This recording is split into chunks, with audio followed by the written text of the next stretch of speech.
안녕하세요. 하나님의 말씀을 배달합니다. 요기요키의 박영석 목사입니다. 오늘도 잠깐 광고하겠어.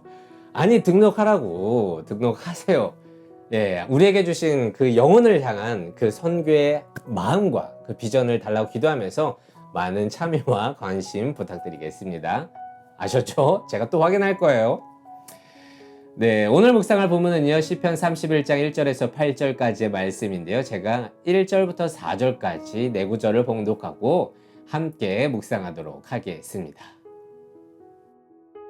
여호와여, 내게 주께 피하오니 나를 영원히 부끄럽게 하지 마시고 주의 공의로 나를 건지소서. 내게 귀를 기울여 속히 건지시고 내게 견고한 바위와 구원하는 산성이 되소서. 주는 나의 반석과 산성이시니 그러므로 주의 이름을 생각하셔서 나를 인도하시고 지도하소서. 그들이 나를 위하여 비밀이 친 그물에서 빼내소서. 주는 나의 산성이시니이다.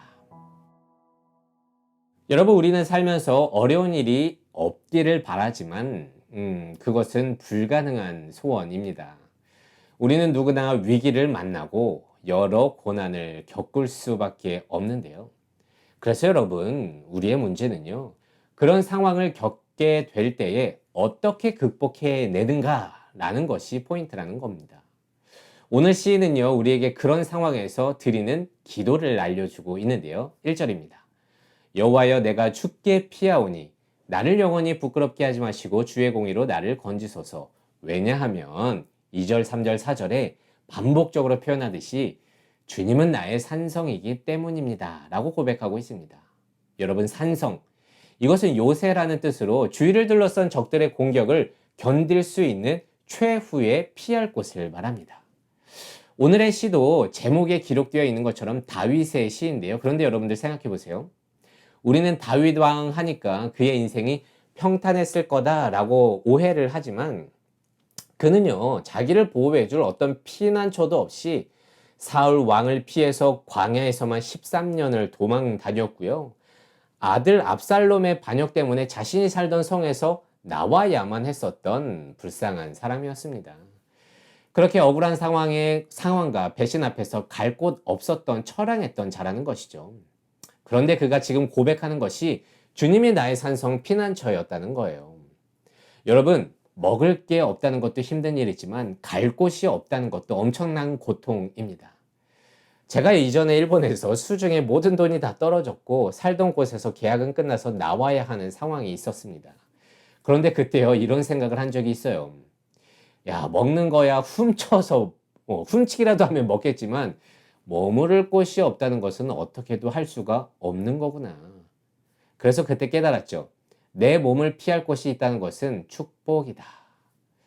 아주 잠시라도 피할 수만 있다면 그 난처함을 견뎌낼 힘을 조금이라도 얻을 수 있는데 결국 그 후에 저는 친구네 집에서 2달 동안 머물면서 좀 진정하고 그 후일을 도모할 수 있었던 적이 있었습니다. 그런데 여러분, 다윗은요, 저처럼 친구 집도 갈 수 없었음에도 불구하고 주가 나의 산성, 주님이 자신의 피난처 되시기 때문에 주께 피했고 지금을 살아왔다고 고백하고 있습니다.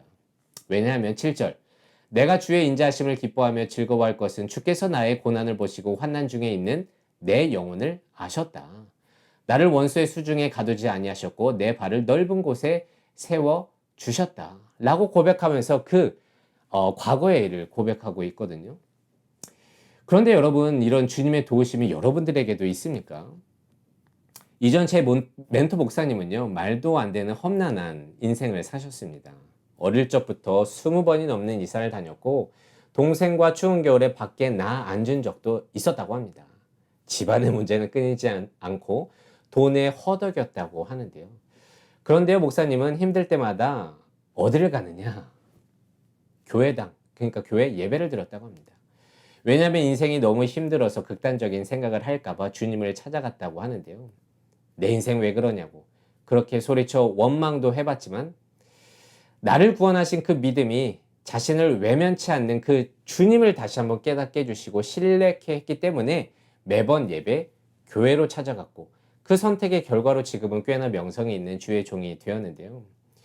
여러분, 아무리 고난 중이어도 믿는 자들에겐 그렇게 피할 곳, 산성이 되시는 주님이 있다는 것을 꼭 잊지 말아야 할 것입니다.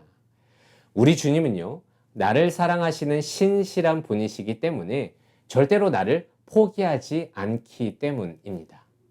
종종 현실적인 위기와 두려움에 그런 믿음을 포기하고 하나님께 등을 돌릴 때가 있기도 하지만, 그래도 여러분, 낙심과 좌절을 이기는 유일한 길, 피난처, 그것은 하나님밖에 없습니다. 그는 어떤 상황 속에도 보호해 주시고 건져 주시는 분, 그렇게 인자하시기 때문입니다. 그럼에도 불구하고 우리는 믿는다고 하지만 여전히 죽게 피하지 않는 자들이 너무나도 많습니다. 저한테 이럴 수도 있어요. 목사님 현실을 모르시네요 하면서 내가 필요한 것은 진짜 집이라고 하면서 욕할 수도 있겠습니다. 혹시 여러분이 그런 생각을 갖고 있다면 부디 주님을 진하게 만나길 기도하겠습니다. 여러분, 저는 현실을 모르지 않아요. 잘 알고 있습니다. 다윗도 잘 알기 때문에 이런 시를 지었습니다. 하나님은 창조주고 구원자. 그렇기 때문에 그것을 믿고 있기 때문에 우리는 그것으로 피한다는 것입니다. 혹시 현실을 모른다고 이렇게 말씀하시는 분 분명히 하나님을 제대로 만나길 바라고요. 그렇게 어려울 때마다 산성되시는 그 피난처로 피하는 여러분 되기를 바랍니다. 그래서 오늘은 이런 질문을 해봤으면 좋겠습니다. 하나님께서 나의 유일한 피난처, 산성임을 깨닫고 내가 어떠한 상황이 있을지라도 이제는 주님을 등 돌리지 않고 주님께로 피하겠습니다 라고 결단하는 오늘 하루가 되시기를 소망합니다. 그래서 오늘 말씀을 묵상하면서 그런 피난처 되신 하나님이 나의 산성, 나의 요새, 나의 피난처라고 그렇게 고백하면서 오늘 하루를 살아내기를 진심으로 소망합니다.